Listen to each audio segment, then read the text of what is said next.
Hi, this is Larry Martin in the District of Columbia, also known throughout the world as Washington, the capital of the United States.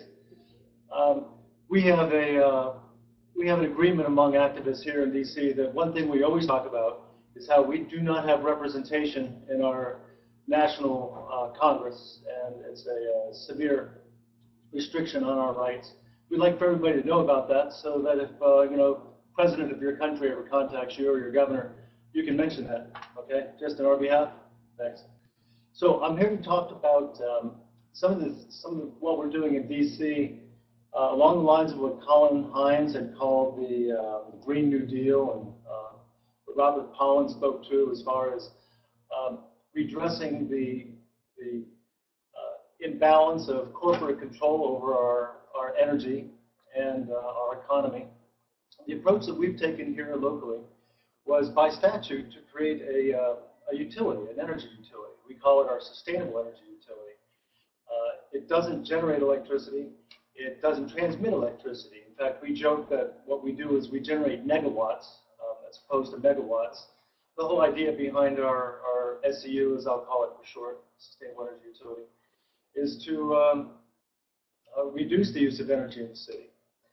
We created it by statute through our city council, and it does three things primarily. It promotes energy conservation.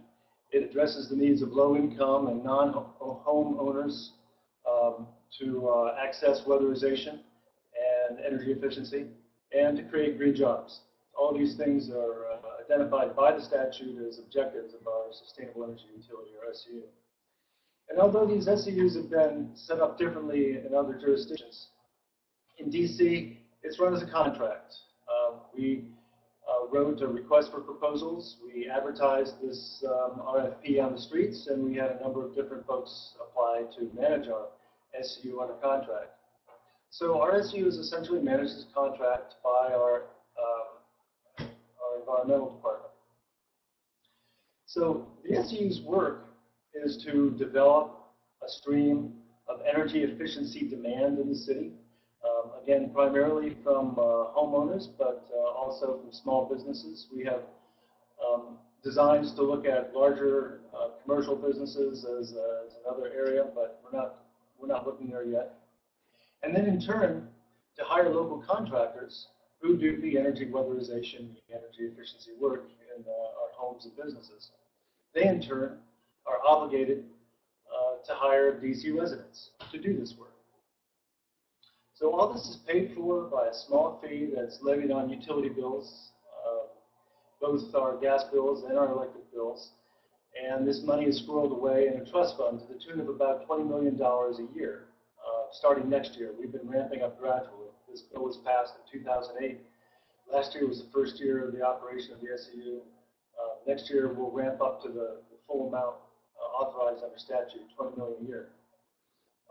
The trust fund, the fee, the SEU, as I mentioned previously, are all authorized under the statute.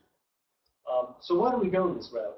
We went this route because we were having no success getting our local utility, PEPCO, to take an active role in advancing energy efficiency. We tried various methods to promote the utility's active involvement with energy efficiency to no avail. So ultimately, we had a bold council member, Mary Che, and a number of her colleagues introduced this legislation. It didn't sail through our council, but with some tweaks and with building a strong movement of people throughout the city, we were able to pass the bill. So here's the upshot. I think as Pollin and Hines put it pretty clearly, instead of paying a large corporation money to go out and generate electricity and greenhouse gases that we can then waste in the city through inefficiency of our energy use, we pay local people to go out and weatherize homes and businesses so that we no longer have to pay that cost of energy to outside utilities. It's a win-win all the way around the way we see it. What the utility ended up doing was delinking its profits from its sales of electricity.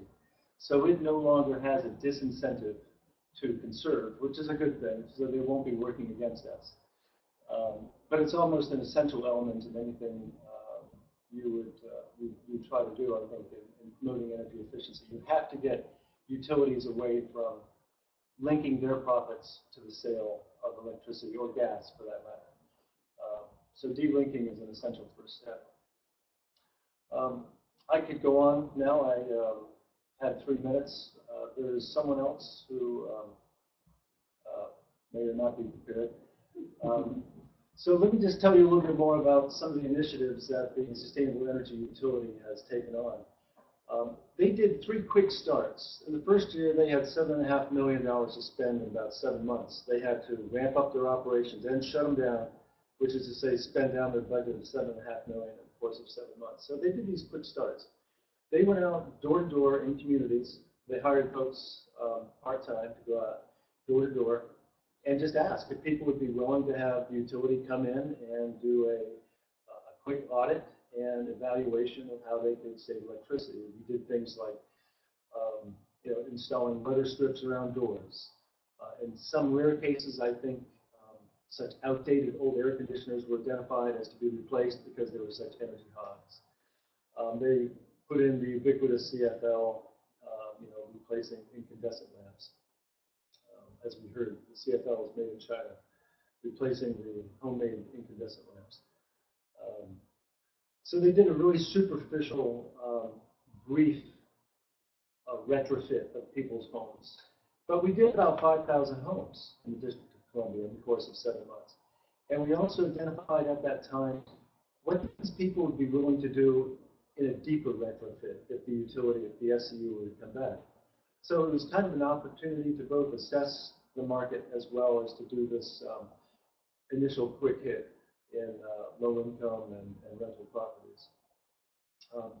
Another one of the quick startups was with small businesses. And essentially it's the same kind of thing. You go into a small business and you help identify where their greatest energy demand is and where they can save the most money through replacing equipment or the kind of weatherization that was going on with low income and rental housing.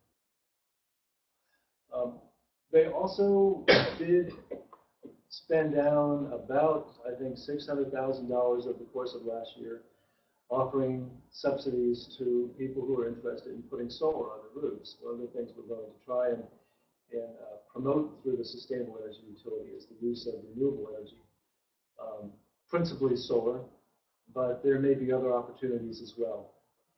And one of the really interesting aspects of the Sustainable Energy Utility is that if we can document through very rigorous measurement and verification the energy efficiency and savings, these savings can actually be bid into an auction that's operated through our local grid, the PJM.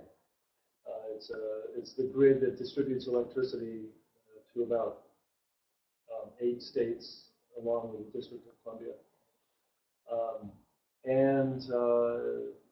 The prospect of making this a sort of a rolling efficiency and funding mechanism so that we begin to actually make money off of the efficiency that we're able to document in the district is very good. The prospect, as we understand it, is for a $20 million investment in efficiency to potentially reap as much as 3 or 4, maybe $5 million over the course of 4 years. So, it's not huge, but it contributes to contribute to the money that's available for this work. Last year, we were only able to create 33 full-time job equivalents through the combination of the door-to-door canvassing that we did, as well as new employees of our Sustainable Energy Utility. This year, the goal is for 22 new jobs.